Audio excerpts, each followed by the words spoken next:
Assalomu alaykum. Biz YouTube tarmog'i kuzatib borayotgan qadrli obunachilar, hammalar sog'misizlar, salomatmisizlar? Bugun qilgan montajlarimiz o'z nihoyasiga yetdi. Bugun qilgan montajlarimiz Farg'ona viloyati Yazovon tumani Xonobod mahalla fuqarolar yig'iniga 2 dona rom olib kelib o'rnatib berdik.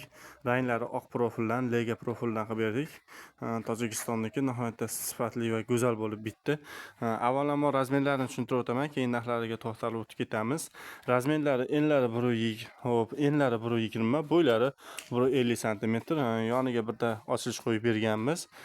Keyingi romimizning eni ham 1.20, bo'yi 1.50 cm. Bunda ham bitta ochilish qo'yib berganmiz. Ikkalasiga bittadan ochilish qo'yib berganmiz.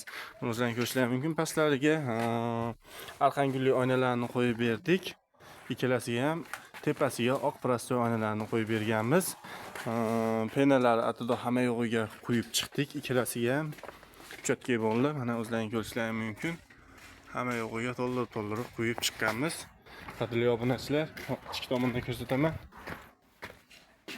Xo'p, ichki tomondan ko'rinishlari 25 ta patagoniyalarni qo'yib berdik. Pena biloy bo'lganligi uchun Ipilus delfinlarni akvanozini delfinlarni qo'yib berganmiz. Mana o'zlaringiz ko'rishingiz mumkin. Logotiflari Ipilus petlargacha akvanozini logotiflari turibdi, qadrli obunachilar. O'zlaringiz ko'rishingiz mumkin. Ochilib yopilishlari cho'tki. Bunisini ko'rishingiz mumkin. Bunisi ham delfinlari, Ipilus petlalari, ochilib yopilishlari bekami ko'z. Ipilus Patagoniyada tagiga mana to'ldirib penalarni hamma yoqiga qo'yib chiqib berdik. Egasi xursand bo'lib qabul qilib olyapti.